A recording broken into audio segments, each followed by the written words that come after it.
ఇక్కడ మీ application fees వచ్చేసి పురుషులకు అందులో జనరల్ ఈడబ్ల్యూఎస్ అలాగే ఓబీసీ అభ్యర్థులకైతే 800 చెల్లించాల్సి ఉంటుంది. ఇక పురుషులకి ఎస్సీ, ఎస్టీ అలాగే పీడబ్ల్యూబీడీ అభ్యర్థులకైతే రూ. 236 చెల్లించాల్సి ఉంటుంది.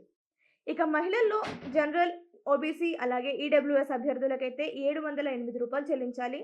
అలాగే ఎస్సీ, ఎస్టీ, పీడబ్ల్యూబీడీ అభ్యర్థులకైతే రూ. 236 చెల్లించాల్సి ఉంటుంది. అలాగే ట్రాన్స్‌జెండర్‌లు కూడా రూ. 236 చెల్లించాల్సి ఉంటుంది. ఇది దరఖాస్తులకు సంబంధించిన వివరాలు. ఇక ఎంపిక విధానం చూసుకుంటే గనక ఇక్కడ మీ ఎంపిక విధానం 3 దశల్లో ఉంటుంది. సో, మొదటిదొచ్చేసి ఆన్‌లైన్ పరీక్ష ఉంటుంది లేదా రాత పరీక్ష ఉంటుంది. ఆ తర్వాత స్థానిక భాషలో పరీక్ష ఉంటుంది. ఇక చివర్లో మీకు వైద్య పరీక్ష అనేది నిర్వహిస్తారు.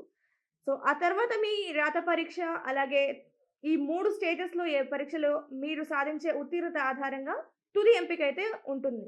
సో, ఈ పరీక్షనైతే మార్చి మొదటి వారంలో నిర్వహించే అవకాశం ఉంటుంది.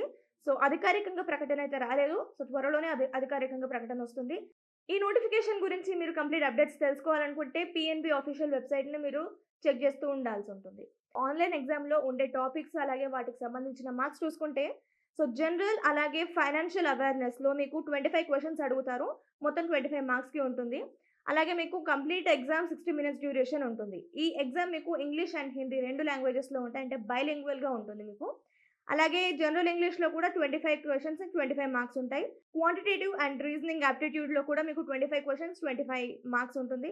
కంప్యూటర్ నాలెడ్జ్ టాపిక్‌లో కూడా మీకు 25 క్వెషన్స్ అండ్ 25 మార్క్స్‌కి పేపర్ ఉంటుంది. సో, ఇలా కంప్లీట్‌గా మీకు రిటన్ టెస్ట్ 100 మార్క్స్‌కి నిర్వహిస్తారు. సో, ఇది పీఎన్‌బీ రిలీజ్ చేసిన జాబ్ నోటిఫికేషన్‌కు సంబంధించిన వివరాలు. ఇది ఇవాల్టి వీడియో. మరిన్ని ఎడ్యుకేషన్ అండ్ జాబ్ అప్డేట్స్ కోసం సాక్షి ఎడ్యుకేషన్ యూట్యూబ్ ఛానెల్‌ని సబ్స్క్రైబ్ చేసుకోండి. Thank you.